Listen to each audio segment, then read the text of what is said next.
لا شريك له وأشهد أن محمدا عبده ورسوله أما بعد معاشر المسلمين والمسلمات إخواني وأخواتي في الدين جماعة صلاة المغرب مسجد الفلاح رحمني ورحمكم الله الحمد لله الذي بنعمته تتم الصالحات ثم الحمد لله على كل حال ثم ربي زدنا علما وارزقنا فهما amin ya rabbal alamin.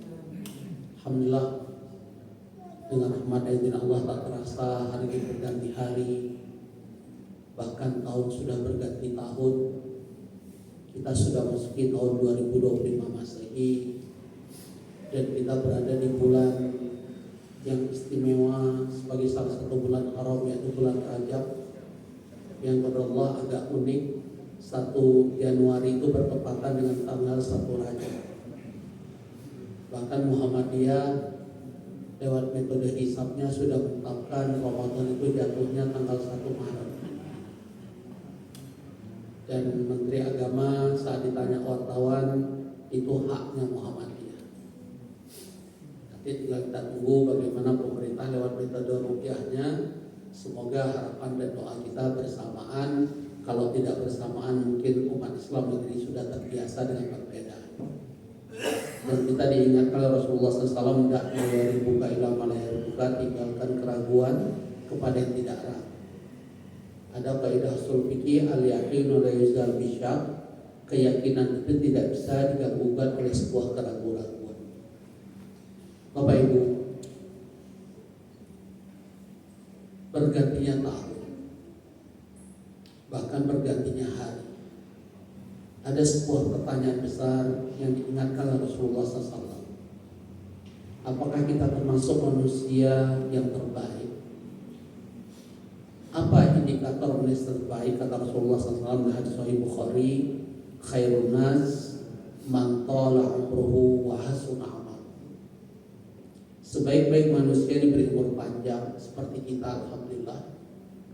Minimal sampai dengan malam hari ini masih Allah beri kesempatan untuk ta'abbud, beribadah pada Allah. Tapi tidak sedikit banyak mungkin orang-orang terdekat kita belum tentu mereka dalam ketaatan di malam hari ini. Maka bersyukurlah kita.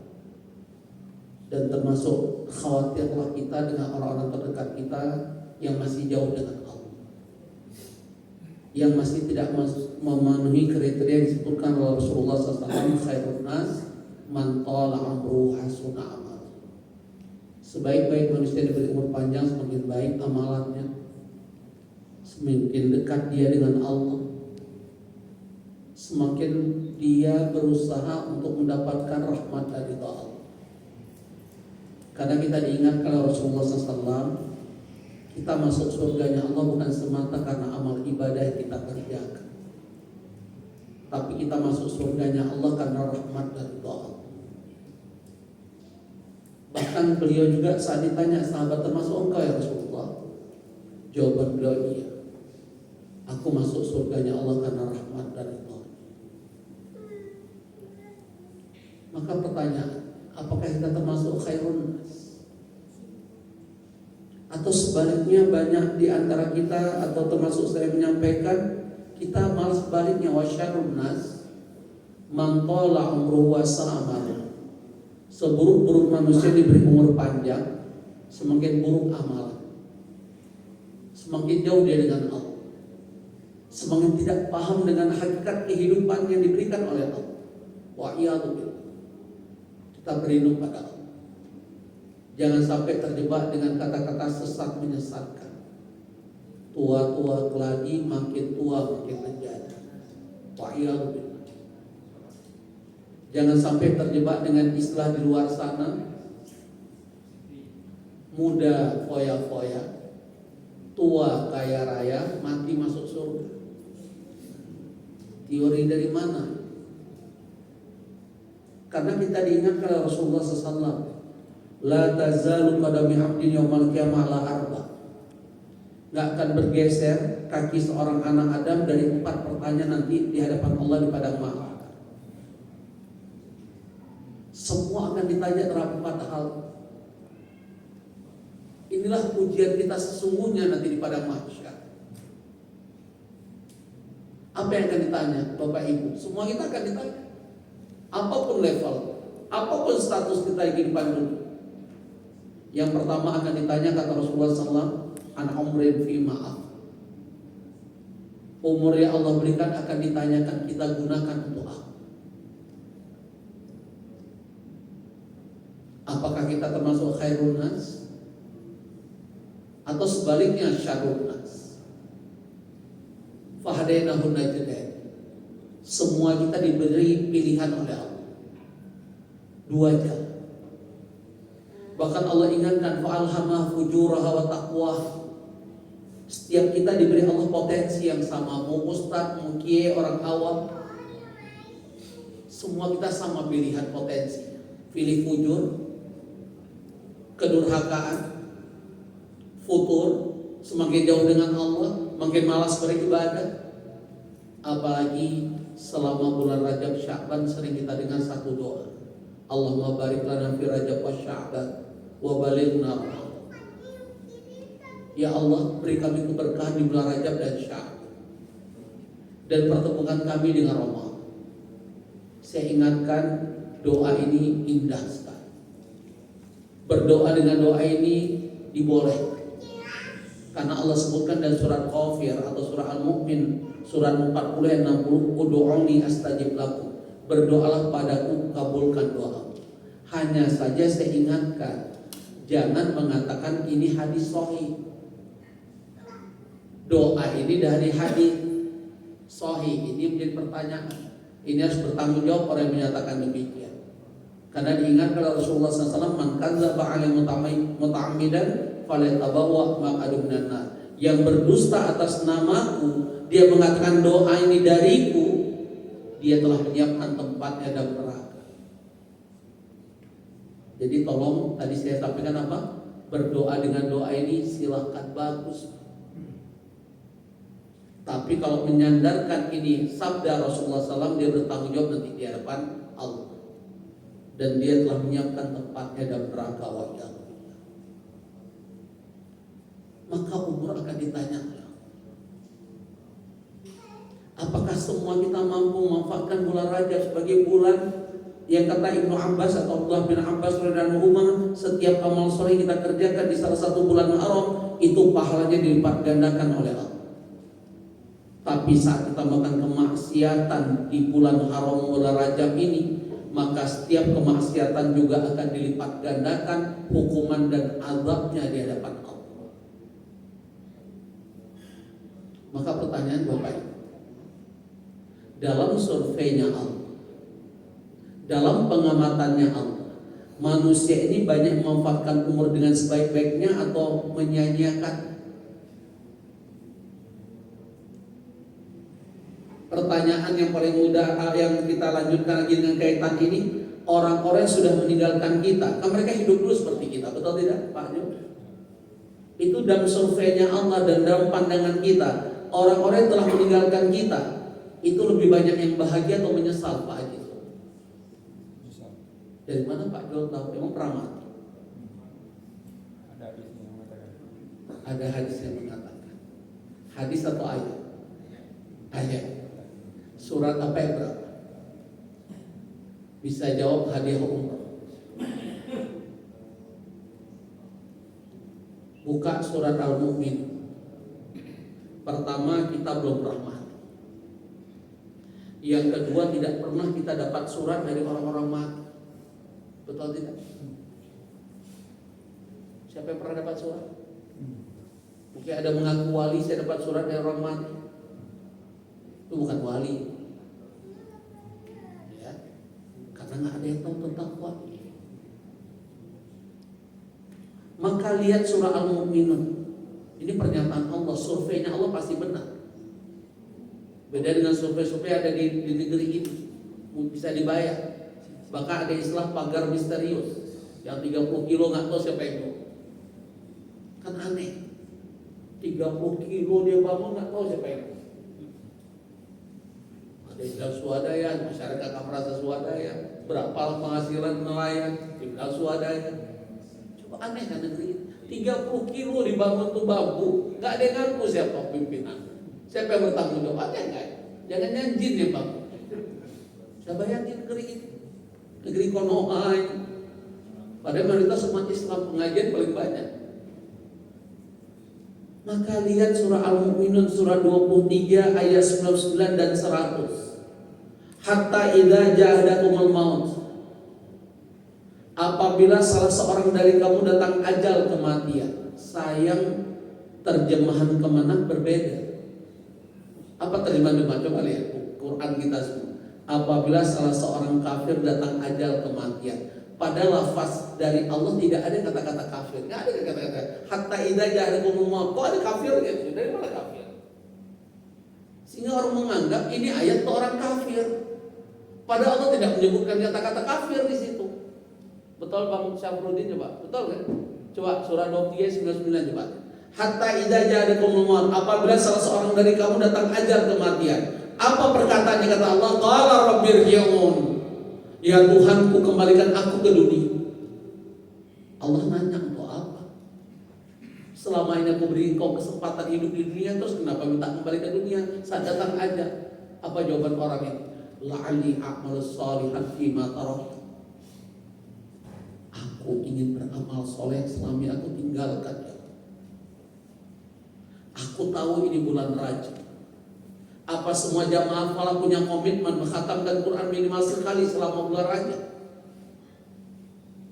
Apakah semua kita berani menyatakan kalau aku tidak khatam Quran sepanjang bulan Rajab, aku siap berinfak untuk masjid Al-Falah 10 juta, siap? Saya tanya ketua DKM, kalau ketua DKM nggak khatam minimal 1 kali, siap nggak berinfak Al-Falah 10 juta? 100 juta, oh mantap lagi tuh. Saya siapa ketua? Gimana jamaah? Ketua yayasan siap? Gak khatam minimal sekali kita berinfak untuk Al-Falah 10 juta. Kenapa ada bahasa itu? Itulah cara kita memotivasi diri, namanya targhib. Kalau kita tidak menghukum diri kita seberat-berat, pasti cara kita beramal seenaknya. Betul apa betul? Maka apa kata Umar bin Khattab radhiyallahu anhu? Hasibu qabla an tuhasabu. Hisab diri. Lecut dirimu. Hukum dirimu sebelum nanti engkau dihukum di hadapan Allah. Tapi coba bahasanya, kok nggak khatam aku denda 10.000. Kira-kira pilih khatam Quran atau bayar denda? Karena ringan kali denda. Gimana Ustaz Ahmad? Siap? Ustaz Ahmad nggak khatam 10 juta. Siap ya? Alhamdulillah. Itulah disebut dengan fastabiqul khairat. Berlomba-lomba berbuat baik. Karena yang akan dinilai Allah siapa di antara kita? Liyabluwakum ayyukum ahsanu amal. Siapa yang terbaik amalnya? Wah Ustaz nanti ria kita. Bukan urusan kita nilai orang. Urusan kita perintah Allah beramal. Yang menilai Allah, bukan kita yang menilai orang. Lihat surah At-Taubah ayat 105. Wa qul i'malu fasarallahu amalakum wa rasulul mu'minun. Perintah Allah beramal, bukan nilai orang. Tugas Allah nanti yang menilai, termasuk Rasul dan orang beriman. Bukan tugas kita nilai.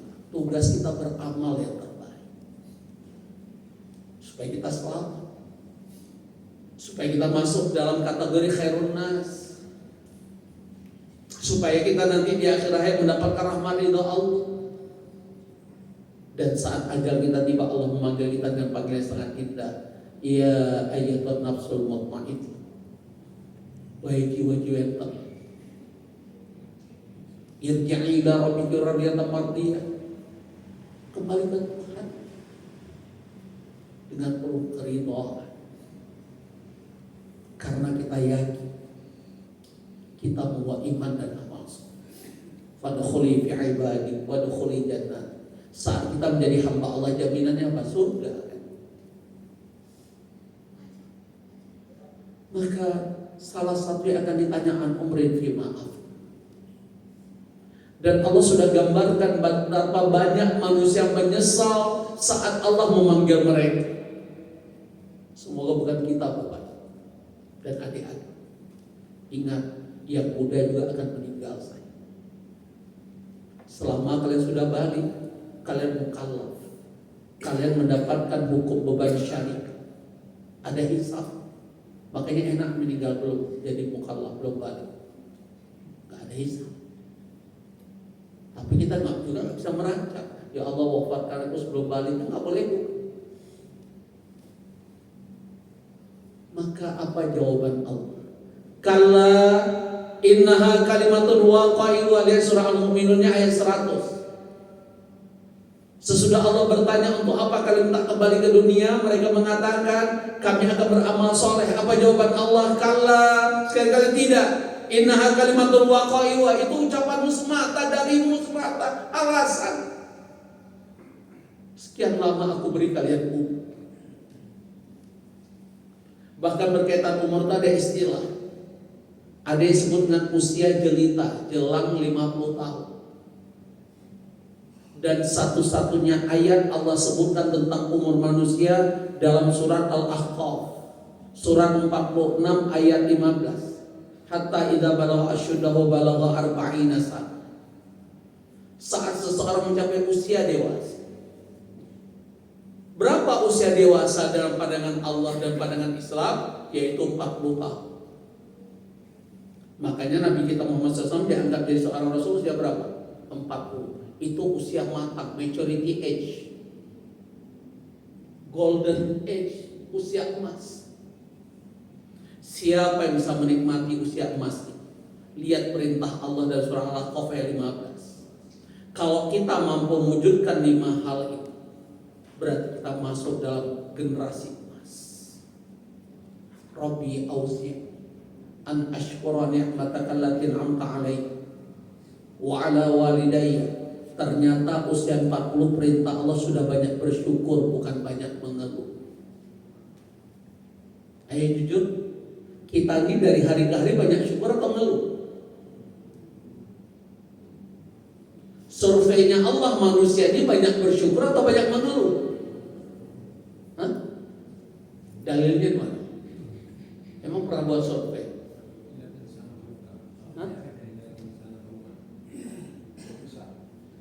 Innal insana khuliqa halu'a, tentang sifat manusia suka mengeluh. Pertanyaan saya, dalam surveinya Allah, manusia ini banyak bersyukur atau banyak mengeluh? Dalilnya mana? Pernah buat survei? Itu yang kita baca surah Al-Mulk setiap menjelang tidur. Huwallazi ja'alakus sam'a wal absara wal afidah qalilan ma tashkurun. Ini karena kita baca-baca, ya, pemahamannya di mana? Apa kata Allah? Dialah Allah yang telah menciptakan sam'a, pendengaran, wal basara, wal afidah. Afidah bisa hati, bisa pencernaan. Qalilan ma tashkurun, sedikit sekali kamu yang pandai bersyukur. Ayo jujur bapak-bapak yang sudah pensiun, di masa pensiun ini banyak syukur atau enggak? Gimana Pak Haji? Encok kumat, pensiun cuma 20% dari gaji, dulu saya aktif. Bahkan ada jamaah Al-Falah khusus datang ke saya, Ustaz, kelihatan saya nggak bisa kurban. Saya tanya, Pak Haji, kemana gaji pensiun? Saya tahu Pak Haji pensiunan BUMN. Saya tahu Pak Haji punya rumah di sekitar sini, lantai 2 dan punya roda 4. Jawaban dia, habis untuk cucu. Maka saya pahamkan orang. Ji, kalau ada orang yang terdekat Pak Haji atau orang yang paling baik cintai dalam keluarga itu kecelakaan hebat malah, dan ditelepon oleh rumah sakit perlu DP 20 juta, dijual nggak tuh? Kira-kira dijual nggak? Dengan Allah fasholli li rabbika wanhar, mikir. Ada aja alasan. Tapi untuk kehidupan dunia dia berkorban apa? Pada Allah memberi kita nikmat yang tak terhingga banyak. Wa in ta'udu ni'matallahi la tuhsuha. Itu pernyataan Allah surah Ibrahim ayat 30. Bahkan ayat ini Allah awali dengan sebuah pernyataan supaya kita sadar. Wa atakum min kulli ma sa'altumu, betapa banyak permintaan kami sudah aku kabulkan, kami kabulkan. Banyak gak permintaan kita telah Allah kabulkan? Siapa di antara bapak ibu merasa permintaan banyak yang ditolak oleh Allah? Angkat tangan. Punya panca indera itu nikmat Allah. Masih bisa bernafas oksigen siang malam dengan gratis, nikmat Allah. Masih ingat gak kita pandemi? Banyak gak orang mati antri oksigen rumah sakit? Masih ingat gak? Baca gak pernyataan orang kaya Italia? Dia menjelang matinya dia mengatakan ternyata hartaku begitu banyak gak bisa menyelamatkan diri. Hari ini betapa mahalnya sebuah nikmat Tuhan oksigen. Baca. Fabi ayyi ala'i rabbikuma tukadziban. Sampai Allah ulang-ulang berapa kali Pak? 31 kali. Nikmat Tuhan mereka yang telah berdustakan. Makanya Allah ingatkan wa in ta'uddu ni'matallahi la tuhsuha. Lihat surah Ibrahim ayat 34, surah 14 ayat 34. Jika kamu menghitung nikmat hamba-hambaku, tidak ada seorang pun yang mampu menghitungnya. Apa pernyataan Allah terhadap manusia kita ini? Innal insana la zalumun kafar. Sungguh manusia ini sangat zalim dan tidak pandai bersyukur. Padahal kalau ditanya, apa sih manfaat mengeluh? Ada yang bisa jawab? Hadiah umroh? Angkat tangan satu. Bukan saya banyak duit. Ada yang bisa jawab apa manfaat mengeluh? Angkat tangan. Boleh buka Google juga boleh. Pede banget saya. Karena dalam forum guru besar aja saya tantang mereka. Boleh buka Google Pro. Maka ada yang buka. Saya sampai hafal merdeka.com. Apa manfaat mengeluh kata merdeka.com? Manfaat mengeluh pertama hilang stres. Betul nggak? Betul, yang ngeluh hilang stres, yang dengar keluhan tambah stres, betul nggak? Terus gimana manfaatnya? Yang kedua kata merdeka.com, dengan mengeluh mempererat hubungan suami istri, betul nggak Pak? Istri abang ngeluh terus, mempererat hubungan atau cari istri baru? Coba bayangkan, Google on lagi. Saya belum cek Meta, si Meta coba nanya, apa manfaat? Coba tanya, bisa jawab nggak Meta? Kan sekarang lagi heboh si Meta. Entah kapan kita apply, kalau udah ada Meta di HP kita semua, kan gitu kan. Tapi kalau manfaat bersyukur banyak sekali. Allah yang bersumpah, la in syakartum la azidannakum. Pada bersyukur tambah nikmat. Justru sebaliknya Allah mengancam walain kafartum inna azabi la syadid. Jika kamu kufur nikmat, gak pada bersyukur, sesuai azabku amat pedih. Maka kita lihat fenomena hari orang banyak mati bunuh diri. Bahkan tidak sedikit pengamat mengatakan tahun ini kita lebih berat lagi. Keadaan berbangsa, bernegara dan ekonomi. Makan gratis kan gak semulus itu. Betul tidak? Kan menjadi polemik sekarang. Sembako naik. Padahal kita diingatkan oleh Allah dan hadis qudus, ya subuni abdi bidayah, ya subuni abdi bidar wa ana adar.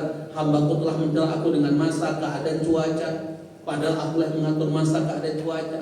Jadi Allah melarang kita mengeluh. Apalagi mencaci maki dengan masa, keadaan, cuaca, dilarang. Bahkan kita dilarang putus asa sampai bunuh diri. Kita harus pernah pelajari di hadis 69-70 itu. Betapa ancaman orang mati bunuh itu pasti neraka. Sehebat apapun ibadahnya, kalau dia mati bunuh diri pasti neraka. Bahkan cara dia disiksa oleh Allah sesuai bagaimana dia mengakhiri hidupnya, cara bunuh diri. Dengan cara itu Allah siksa. Bahkan tadinya seorang sahabat di perang Khaybar. Di kitab Al-Marjan pernah kita pelajari dari hadis 70 sampai 75. 5 hadis berturut-turut tentang orang ini. Karena orang ini berdasarkan nubuah kenabian Rasulullah SAW mendapatkan info dari langit, dari malaikat Jibril, orang ini kelak masuk neraka. Sahabat sempat nggak percaya karena betapa gagah beraninya nih orang di perang Khaybar. Bahkan sahabat minder yang lain, ini orang pasti surga karena betapa gagah berani. Tapi saat dia penuh luka, dia tidak sabar dengan lukanya. Di kegelapan malam dia berpikir tidak ada orang yang tahu. Dia tancapkan pedangnya antara dua puting susunya, baina faddain. Dan orang ini di neraka, amalnya hilang. Hari ini lihat berita kriminal, tidak sedikit orang mati. Bahkan awal tahun kemarin di flyover Antapani Bandung, dia nggak dipilih, di medsos. Banyak orang teriak jangan Pak, malah terbakut di bawah, mati kan. Hampir rata-rata mereka terjebak pinjol dan judol. Lama-lama jadi dodol. Tuh dodol istilah anak pocket tuh stupid. Hilang akal sehat, black out. Udah hilang akal. Bagi jadi dodol. Saking stupidnya. Alhamdulillah. Maka Bapak Ibu, saya mengajak diri saya dulu, sejauh mana kita memanfaatkan umur. Ternyata usia 40 adalah bukan usia yang main-main dalam pandangan Allah dan syariat Islam. Makanya Allah turunkan surah Al-Ahqaf ayat 15. Pentingnya kita mewujudkan sudah merasa usia 40 tahun ke atas 5 perkara ini kalau kita ingin mendapatkan rahmat Allah. Pertama apa tadi? Banyak bersyukur. Yang kedua apa? Wan amal sholeh tardah. Ternyata usia kita udah banyak amal soleh, bukan banyak amal salah. Udah 40 tahun ke atas kerjanya ngobrol di pos ronda berjam-jam, masih hobi mancing berjam-jam, salah minum obat, masih nggak paham. Apalagi waslani fi dzurriyyati, perintah Allah usia 40 tahun ke atas sudah memperbaiki dirinya. Pasti kita udah punya anak-anak turunan rata-rata. Seharusnya kita harus menjadi contoh, teladan, idola. Anak kita bangga dengan amal. Bukan malah dia malu punya orang tua seperti kita. Na'udzubillah. Yang keempat apa perintah Allah? Ini tubuh ilaika, sudah punya bertobat. Dan yang kelima, wa ini minal muslimin, usia kita 40 tahun ke atas sudah menyerahkan diri, sudah mencari muka di hadapan Allah. Artinya urusan dunia harusnya 40 tahun ke atas mulai pelan-pelan kita kurang. Apalagi kalau bapak ibu yang sudah lollipop, lolos 50 tahun, sudah populer di hadapan malaikat maut. Siapa mereka bapak ibu? Inna a'mara ummati baina sittin wa sab'in wa aqalla 'ala dzalika. Kata Rasulullah SAW, sesungguhnya umur umatku antara 60-70 tahun. Dan sedikit sekali mereka yang usianya di atas 70 tahun. Jadi kayak Pak Haji Zul ini istimewa banget. 70 berapa Pak? Oh belum. Ada yang udah 70? Nggak ada ya? Nggak ada. Ada Bapak 70? Allahu Akbar. Berapa? 71. Barakallahu fiikum. Semoga termasuk khairun nas. Bukan hanya bapak ini 70, 60 tahun ke atas itu bukan usia main-main. Bahkan Ibnu Abbas menafsirkan surat Fatir. Tolong saya mohon kepada usia lollipop. Usia lollipop usia berapa tadi? 60 tahun ke atas. Tolong nanti buka di rumah surat Fatir. Surat 35 ayat 37. Mungkin udah berapa kali saya ulang tentang surat Fatir ayat 37. Tentang penyesalannya orang usia lollipop kata Allah.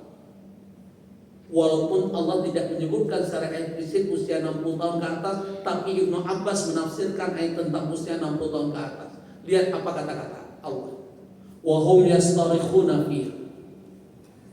Kembali terjemahan depan agak berbeda. Saat penduduk neraka berteriak di dalam itu terjemahan depan. Saya mau nanya Bapak Ibu, penduduk neraka sudah ada atau belum? Belum.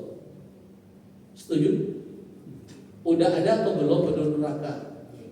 Yang yakin, udah ada atau belum? Belum, atau orang kiamatnya belum ada kok. Penduduk surga udah ada atau belum? Ya, yang ada udah ada penduduk apa sekarang? Penduduk bumi dan satu lagi penduduk apa? Hah? Penduduk alam kubur. Maka ayat ini kita dekatkan, wahum yastarihuna fiha, saat penduduk kubur berteriak di dalam. Menurut tadi, orang-orang di kubur banyak yang berteriak atau banyak yang bahagia? Teriak kan tadi, surah Al-Mu'minun ayat 99-100 kan, yang minta kembali ke dunia. Apa teriakan mereka? Kata Allah, Rabbana akhrijna na'mal salihan ghairal ladzi kunna na'mal. Ternyata penduduk kubur itu mayoritas minta kembali ke dunia untuk apa? Kami ingin beramal soleh ya Allah. Kami menyesal. Apa jawaban Allah terhadap mereka yang menyesal ini? Lihat kata-kata Allah di ayat ini. Awalam nu'ammirku, bukankah aku sudah panjangkan umurmu? Apa kata Ibnu Abbas radhiyallahu, ini usia lollipop 60 tahun. Karena ada satu riwayat, orang usia 60 tahun tidak paham dirinya, nggak bisa dekat dengan Allah. Bahasa anak muda sekarang game over nih orang. 60 masih suka mancing, masih suka ngobrol kalau gitu. Duduk di masjid encok kumat, tapi kalau duduk di warung kopi nggak kumat-kumat tuh encok. Usia 60 goesnya berjam-jam. Begitu ngaji mata katar. Ini usia 60 salah minum obat. Mohon maaf, jangan tersungging. Buka aja surat Fatir ayat 37. Sampai Allah menyebutkan usia lollipop ini di ayat ini, waja'akumun nadhir. Kenapa usia 60 nggak boleh main-main? Karena usia 60 kata Allah sudah datang sang pemberi peringatan. Apa itu? Uban. Siapa usia 60 nggak punya uban? Angkat tangan. Nah, ada usia 60 nggak punya uban? Kecuali dia semir turun lagi. Ini serius nih saya. Pernah ketemu Pak Zul usia 60 nggak ada uban sama sekali? Pak Yamin sama sekali nggak ada uban. Oh, sekarang ada tuh uban. Selama ini hitam nyemir. Enggak nyemir terus kok banyak tuh uban. Untuk apa kita nyemir, Pak? Bulunya bulu kucing yang di. Masya Allah. Saya jawab ya Pak Amir. Menyemir itu sunnah. Menyemir rambut itu sunnah. Sunnah. Kan saya masih koma. Tadi katanya ngapain menyemir? Justru menyemir itu sunnah. Oke, Masya Allah. Tapi ada uban, banyak malah di atas banyak. Malah Rasulullah SAW digambarkan uban hanya beberapa helai. Jadi kok Ustaz terkenal Republik ini mengaku bermimpi ketemu Rasul, saat ditanyakan digambarkan penuh rambutnya putih, itu Ustaz hoax. Itu ketemu Rasul, itu ketemu siapa? Ya ayat wahid Ustaz. Bahkan Habib Fulan juga ngaku ketemu Rasul, perempuan serba putih. Dari mana? Orang dah hadis Sahih Bukhari digambarkan Rasulullah memiliki hanya berapa helai uban kok. Datang orang ini ketemu Rasul uban semua, jenggotnya putih semua ya Pak. Ketemu siapa tuh dia Pak Nyoman? Ya, karena hari ini entah apa motifnya. Seandainya dia bertemu Rasulullah SAW harusnya bersyukur, bukan diceritakan. Apa motif itu? Sama dengan Habib nyuruh seseorang suruh cari kuburan keramat. Kira-kira motif Habib itu apa ya? Coba cari fulus kan? Karena kuburan keramat selalu identik kuncen. Di dekat kuncen ada apa? Keropak besar. Karena setiap orang ziarah kuburan keramat pasti ngisi amplop. Setahun sekali hitung miliaran. Kerja kagak naik Alphard, mobil sport. Bayangkan. Itu tadi sengaja dibuat kuburan-kuburan keramat. Saya tantang, saya kan ngajar juga di Priuk, ada Mbah Priuk. Apa yang keramat? Satu aja sebut, hadiah umroh. Nggak bisa jawab tuh. Kesyirikan di mana? Dibilang ada orang pintar, apa yang pintar? Kalau orang datang ke orang pintar, dia yang kasih amplop atau orang pintar kasih amplop ke dia? Syirik di mana-mana. Ada saking murkanya Allah pada pelaku syirik. Kalau dia nggak bertobat saat ajalnya tiba, selamanya dia orang dalam neraka. Orang mati bunuh diri, pelaku dosa-dosa besar, dalam pemahaman Ahlussunnah wal Jamaah, mereka tidak selamanya dalam neraka. Begitu dosa mereka dicuci oleh azab Allah di neraka, Allah masukkan dia ke surga selama masih ada iman. Tapi orang musyrik dan kafir selamanya dalam neraka. Itu sumpah Allah, bukan surah Al-Maidah, surat 5 ayat 72. Wa may yusyrik billah faqad haramallahu 'alal jannah wa ma'wahu an-nar. Pelaku syirik selamanya dalam neraka. Ku haramkan surga, kata Allah. Kalau orang Khawarij menganggap pelaku dosa besar selamanya dalam neraka, itu Khawarij. Orang Murji'ah gitu kan. Ahlussunnah Jamaah selama pelaku besar masih ada iman, dia masih meyakini akan Allah sebagai Khalik, sebagai pencipta, maka dia tetap akan masuk surga. Walaupun lama itu akan cuci karena dosa besarnya tadi. Ya Allah. Inilah gambaran Allah. Inilah gambaran dari Rasulullah SAW. Semoga kita termasuk khairun nas man tala amruhu wa hasuna amalu. Bapak Ibu, saya akan kaitkan dengan pernyataan Ali bin Abi Thalib, mantu Rasulullah SAW, khalifah yang keempat. Apa kata Ali bin Abi Thalib? Man kana yawmu khairan min amsi fa huwa rawi. Barang siapa yang hari dari hari ke hari Allah berikan kesempatan, ternyata kita lebih baik dibanding hari yang telah kita lewati.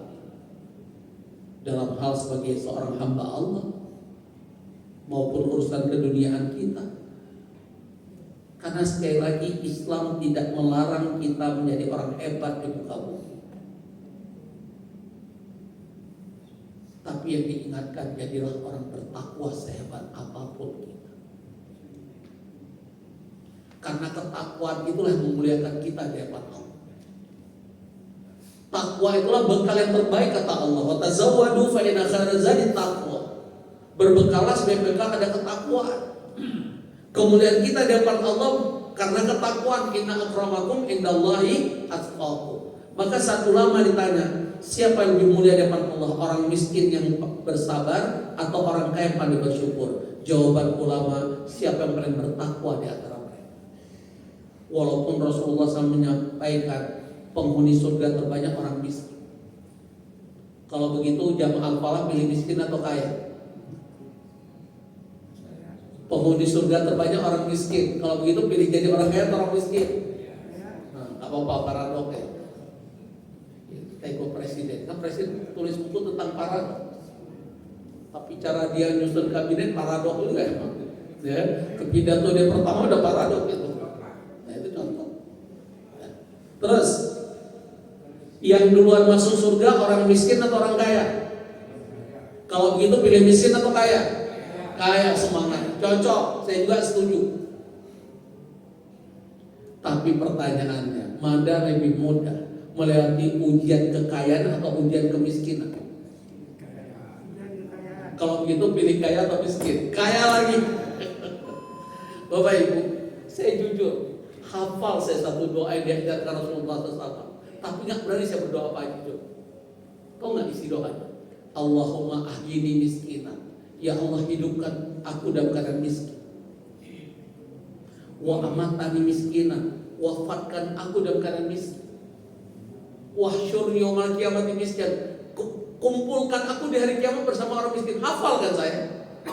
Tapi saya nggak berani doa. Azan. Kenapa nggak berani? Saya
sebenarnya tidak ada pilihan untuk kita. Pilih diuji dengan kesuksesan, kan Allah yang sudah rezeki liman syaa. Allah akan mengelapangkan rezeki bagi Allah yang kehendaki. Oh yabsut, atau Allah sempitkan rezeki. Rasulullah SAW itu digambarkan senang bergaul dengan orang-orang miskin, karena beliau digambarkan oleh Allah penghuni surga terbanyak orang miskin. Yang pertama masuk surga orang miskin. Bahkan semakin kaya kita di muka bumi ini, semakin terlambat masuk surga. Kenapa? Karena hisabnya itu panjang. 4 pertanyaan tadi yang akan ditanya, pertama berkaitan umur, yang kedua berkaitan ilmu, an ilmin fima fa'ala, kita amalkan atau tidak. Jadi semakin banyak kita dapat ilmu akan ditanya kita amalkan atau tidak. Yang ketiga an-mal.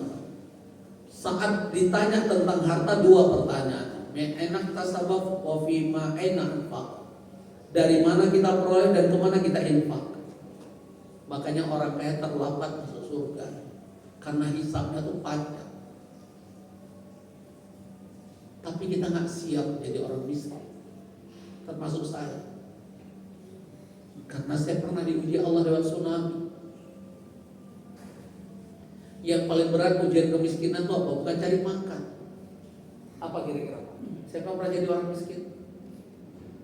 Apa yang paling sulit dari orang miskin? Makan. Hah? Apa Pak? Oh berarti di sini nggak pernah jadi orang miskin. Hebat, alhamdulillah. Apa yang paling sulit dari kemiskinan itu? Kita kehilangan harga diri. Disalami orang separuh. Sama, pernah disalami orang separuh belum? Udah separuh nggak dilihat. Betul apa betul? Bukan cari makan yang susah Pak. Apa ini kok tinggal di Jogja Solo ada nasi kucing 2.000 udah kenyang. Saya alumni Solo jadi paham, saya S1 baru saya ambil magister ke Malaysia. Itulah kisah Qarun. Qarun itu saya menanya, Qarun itu hamba Allah atau bukan hamba Allah? Kayak Namrud kan dia bukan hamba Allah. Dia hanya makhluk ciptaan Allah. Namrud. Fir'aun dia hamba Allah tapi secara ciptaan, bukan sebagai hamba Allah yang mentaati Allah, itu maksudnya. Ya tolong bedakan. Semua hamba Allah, tinggal hamba Allah yang dicintai Allah, ada hamba Allah yang diberkahi oleh Allah, kan gitu. Nah, Qarun itu sama nggak dengan Fir'aun? Qarun itu sama nggak dengan Namrud? Qarun itu sama dengan Haman? Sama nggak Pak? Dihukumnya sama, dilaknat Allah sama. Pertanyaan saya, posisi mereka sebelum dilaknat sama? Beda. Qarun itu tadinya hamba Allah, manusia taat. Ketaatan Qarun itu digambarkan di atas rata-rata orang saat itu. Tapi Qarun merasa jadi orang kere itu nggak enak. Berbuih ngomong kalau kita dianggap kere, nggak berwibawa, didengar orang nggak? Tapi coba kita berwibawa, salah ngomong masih didengar nggak? Ini ada orang sambil saya nunggu azan tadi, menjawab azan, dia bangga sedang dengan Panglima di rumah Panglima di Bali. Dia WA saya, Ustaz, saya lagi dengan Panglima TNI, ya, Jenderal Agus itu kan, contoh gitu. Apa yang kita sampaikan? Qarun itu tadinya hamba, percis kayak kita, mungkin kalah kita. Tapi Qarun siang malam minta pada Allah apa Pak? Apa yang Qarun minta siang malam? Harta, kesuksesan, kejayaan. Karena dengan harta kita dipandang orang, dengan harta kita dimuliakan oleh orang. Hari ini orang ada harta nggak punya kekuasaan, dia akan cari kekuasaan. Berapapun kos politik dia keluarkan, dan kita tahu itu. Pertarungan pilkada aja berapa miliar. Pada gaji wali kota berapa? Nggak punya kos politik, perlu pihak ketiga. Begitu terpilih kerja dia apa? Mikir rakyat. Ngembaliin modal. Nah, Qarun ini digambarkan oleh Allah dalam surah Al-Qasas. Coba buka di surah 28 ayat 78 sampai dengan ayat 43. Bahkan dari rangkaian ayat itu Allah bedakan antara orang berpikir enak ya jadi orang kaya dengan orang berpikir seperti ahli ilmu, dia dengan dunia itu nggak silap. Sampai Allah beri perbandingan di ayat tersebut. Qala innama utitu min indi min ilmin indi. Qala innama utitu min ilmin indi. Saat Qarun ditanya, saat Allah uji kejayaan, kesuksesan, kekayaan, ditanya, "Hei Qarun, dari mana ini semua?" Apa jawaban Qarun? Ini ilmuku. Ini hasil kerja kerasku. Ini kepintaranku. Ini karena aku dekat dengan ring penguasa. Aku tim ses. Sejak itulah Qarun mendapatkan murka. Dan dia diceritakan, dibenamkan oleh Allah ke dasar bumi. Saya cuma baca, arkeolog dunia itu mencari harta Qarun di mana? Karena kalau ditemukan itu benar-benar temuan sejarah terbesar. Tapi ulama menyampaikan, saya cuma baca, Allahu a'lam, Qarun akan mungkin ditemukan. Karena belum ada alat teknologi bisa mencapai dasar bumi sampai lapisan ketujuh.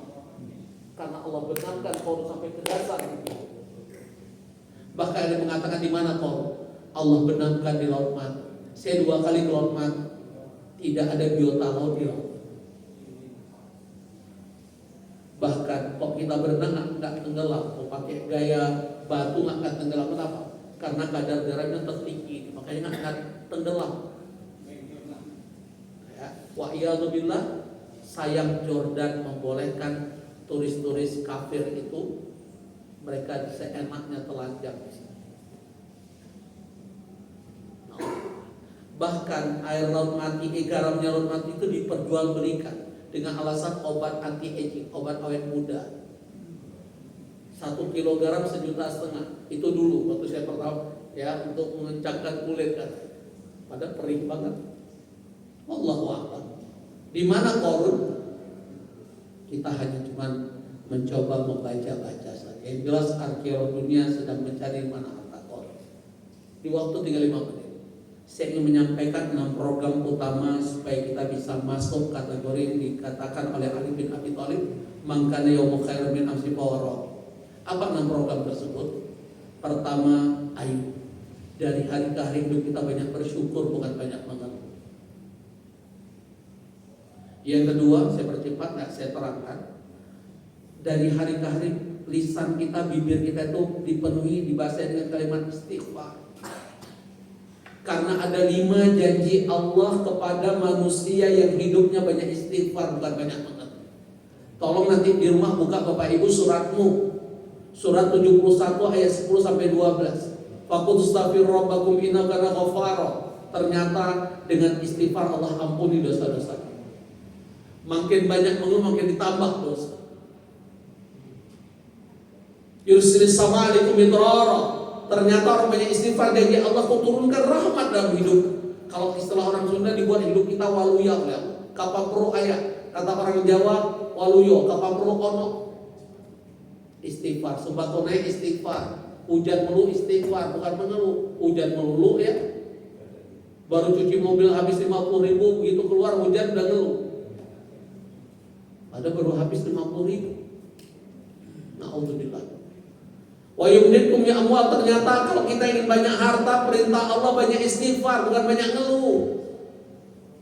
Wa banin, yang susah punya anak banyak istighfar, bukan datang ke ahli objin. Karena saya ngajar ID, tidak sedikit anggota ID itu ahli objin, mereka nggak punya anak. Di tanggal 9 saya diundang di Jawa Tengah di Pekalongan. Ada ahli objin, nggak punya anak. Karena anak itu anugerah Allah, bukan kehebatan keilmuan manusia. Dia aja ahli kandungan gak punya anak. Wa ja'alakum jannati wa ja'alakum anhara. Ini Bapak Ibu, ternyata kalau ingin healing, keliling dunia, dimudahkan Allah ke Aqsa, dimudahkan Allah kemana haji umrah, ternyata banyak istighfar hidup. Ya. Program ketiga, segera bertobat. Tubu ilallah taubatan nasuha. Kalau berkaitan dengan dosa besar, perintah Allah surah At-Tarik ayat 8 dengan taubat nasuha. Kalau dosa-dosa kecil cukup dengan amal-amal soleh. Seperti janji Allah surah Hud ayat 114, innal hasanat yudhibna sayyi'at. Amal-amal soleh akan menghapus segala kesalahan dan dosa-dosa kecil kita. Segera bertobat. Tubu ilallah taubatan nasuha.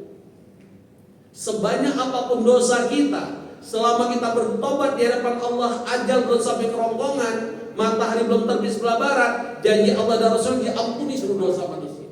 Lihat surah Az-Zumar, surah 39 ayat 53. Qul ya ibadilladzina asrafu ala anfusihim la taqnatu min rahmatillah innallaha yaghfiru dzunuba jami'an innahu huwal ghafurur rahim. Sampai Allah bersumpah, "Ku ampuni seluruh dosa hamba." Karena sesungguhnya Dia Allah Maha Pengampun lagi Maha Penyayang. Berikutnya program keempat yaitu tajdidul iman. Perbarui iman. Ingat, iman kita kadang naik kadang turun. Betul tidak Bapak Ibu?